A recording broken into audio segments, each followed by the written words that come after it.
Welcome to this October 2023 video of a kitchen and area refresh. We'll be repainting these cabinets and repainting the walls in a solid green color.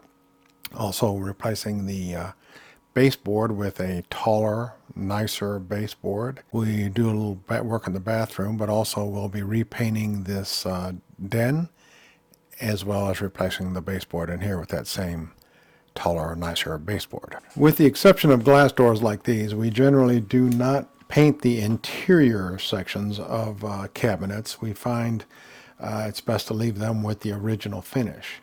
Also, for the best results, we like to remove all the doors and drawers because we just feel like you get a much better overall result. Be sure to subscribe to our channel for tips on home improvement products, techniques, tools, and other reviews. Also, part of what we're doing is replacing these barrel style hinges with a modern soft close European style. Part of what we are doing with this makeover, this kitchen cabinet makeover, is replacing the old barrel style hinges with these soft close concealed hinges. These are Blum. They're the quick release type, so if you ever have to remove the doors, they just pop off. Very nice little hinge. But of course, in order to do that, you need to drill out the little pocket for the hinge to sit in, and we decided to try this Kreg concealed hinge jig. And normally, of course, we would do that this before painting, but because of some delays and product choices and what, we had to delay this till after the painting. That's why I have the shims hot melted to the clamps. So these little holes right here in the jig are to drill the screw holes, and then this is the other part of the hinge, the jig, that this little contraption fits on this part of the jig, and it sets the depth for the Fosner bit to drill. It just drops down there and you rotate this to lock it in place, and that kind of steadies up the bit.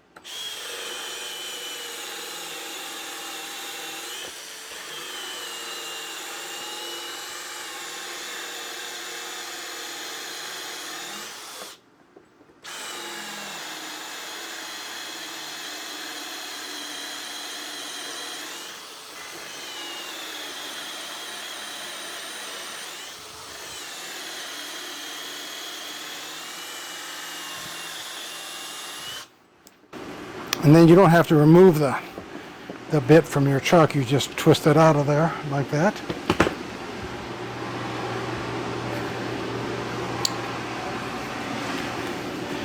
Release the clamps.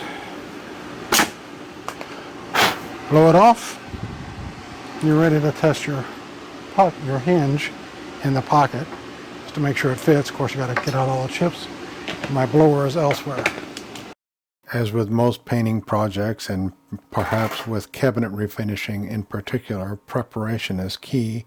Here we're using our Festool vac and sander for a near dustless effort to sand the cabinet bodies.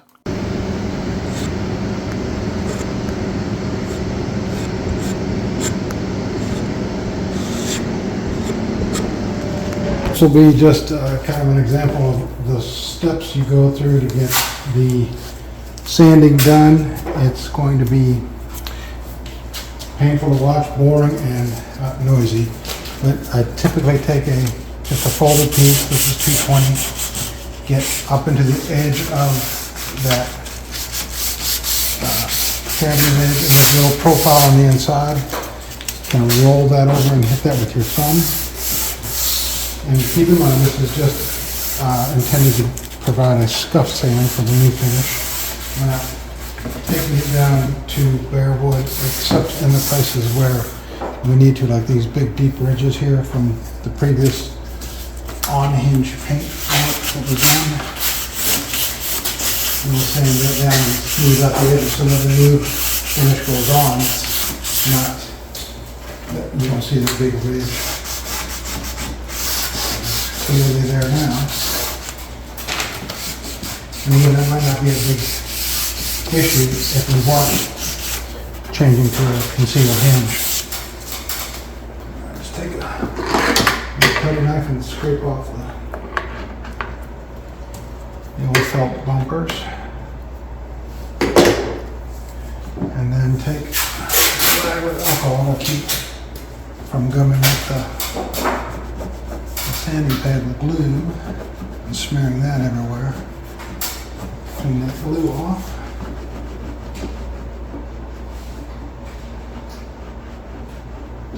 Okay, and now once that profile is sanded off, we'll take a sander and some Festool Vortex 90 with a vacuum assist.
Now that's just a kind of a sample. I kind of did a half door to kind of show you what we've done. We smoothed out the old paint ridges here where the old hinges were, and we feathered out the edges there, so when that's painted you won't see that big lip.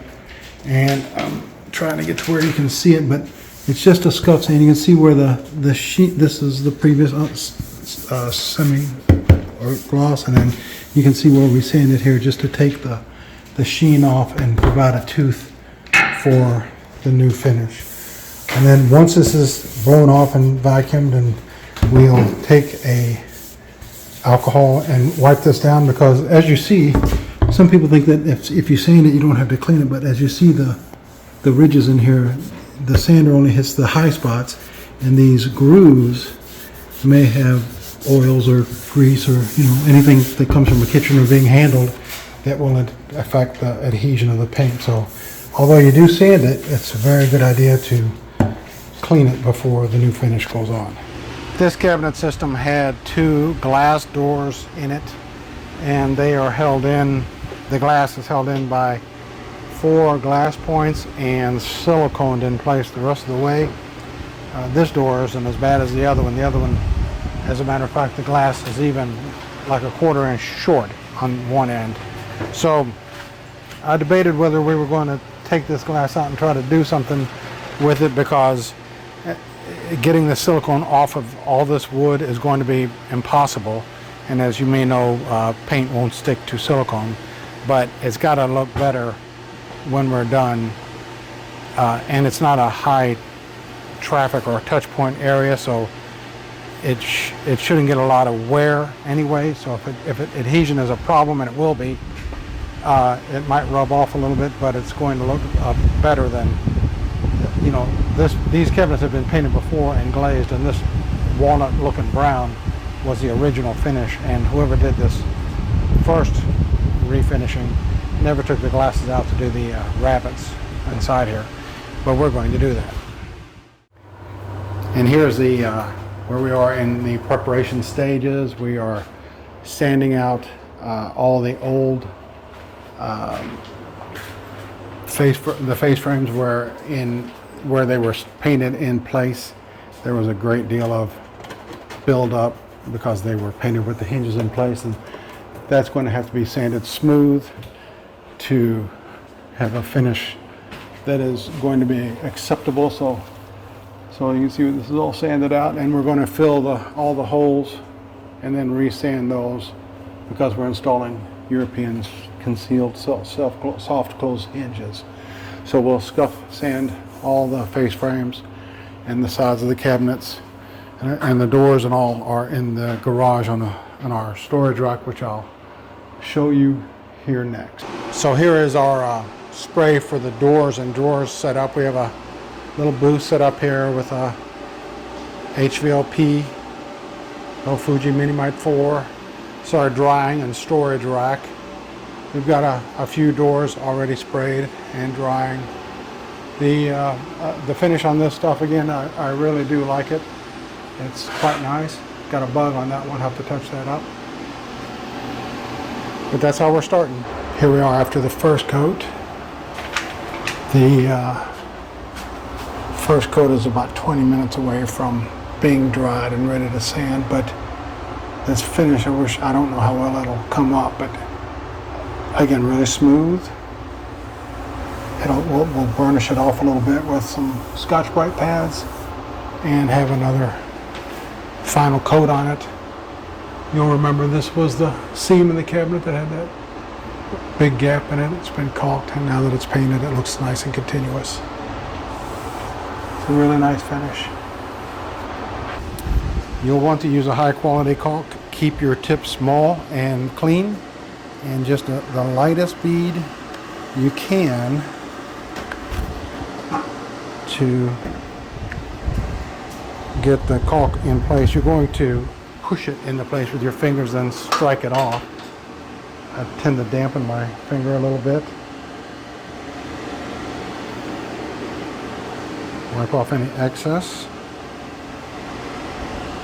Then with a damp sponge, I tool off what might be remaining.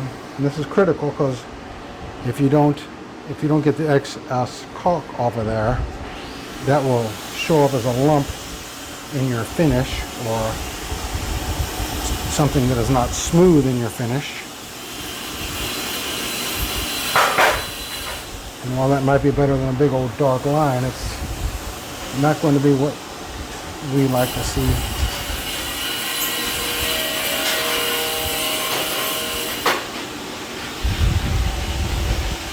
And this is what you get with the after the caulking. That dark line is covered and filled, and when that's coated with paint, it'll look much more homogeneous than solid.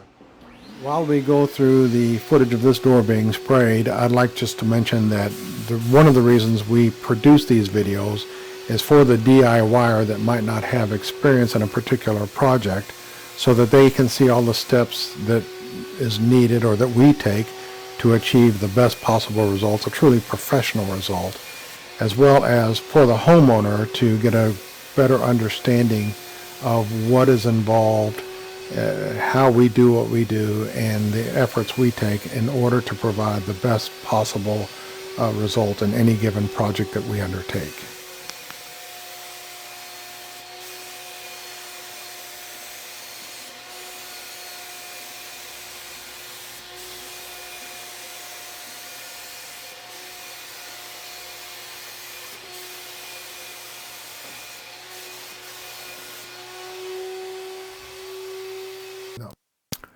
As you prepare to spray the cabinet bodies, as spraying will yield the best finish as opposed to a brush and roller, test to make sure that nothing's going to impede the swing of your gun. There's not going to be any snags in your hoses that might cause a drip.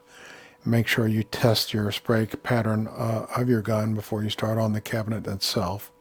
Be sure you have everything very well masked off, because while an HVLP system does minimize overspray, overspray can't be eliminated, so you have to carefully mask.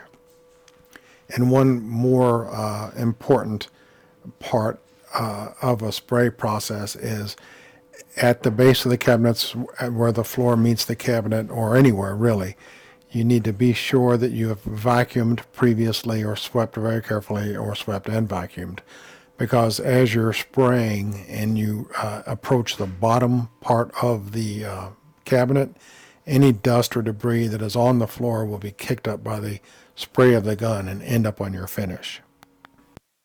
And this is just a quick shot of spraying the face frames and crown molding on the upper cabinets. Again, you'll notice the interior of the cabinets are masked off, and there's a little spray shield we put on the top of the cabinet to prevent any overspray reaching the walls or ceilings, because again, you can't eliminate overspray even with an HVLP, so you'll want to be careful with that. So we just get a nice coat of paint on the face frames, and we move on to the next step. In the unmasking, you want to be a little careful. Don't tend to push back. And oftentimes you'll have what's referred to as bridging, where the paint sticks to the masking paper, and you have this little ridge right here. What we normally do is just take a little Scotch-Brite pad and just burnish that edge, and that cleans that right up, good as new. Oops, there it is. Go down there at the bottom. It just takes a little bit of a rub and it's perfect. We are back on the job site. We have all the cabinets, face frames and carcasses painted. They're starting to move some of their materials back into place, getting their lights back to order. We've got the kitchen painted, the nook and den painted. The hardwood floors are in, and we're starting now to measure for the base. And I'm going to go out get the last coat of paint on the faces of the cabinets, and we'll take it from there. In addition to a top quality refinish, these cabinets also got soft close hinges and new hardware. And this is our finished product, a little before and after picture-in-picture action here. Kind of gives you the idea of what it looks like with the concealed hinges and the fresh paint. And of course the newly painted walls with that solid, pretty green color. The new trim is installed and painted. This is the taller baseboard here in the corner. And like I said, the wood floors were installed. All the furniture is back in. The den paint came out very well. I want to thank our customers for giving us the opportunity to film this project. And of course, thanks to the lovely and talented Blaine here, who likes to get in the way of almost every shot. And this is the end of this project. Thanks for watching. This is another G Borders project. We are a home repair, improvement, and handyman service in the North Dallas area, in the North Dallas suburbs. If there are projects you're interested in, tool reviews you're interested in, or perhaps product reviews you'd like information on, leave a comment below. And as our projects come across those items, we'll try to produce a video that might help answer your questions with regard to not just processes, but also products and perhaps even the tools.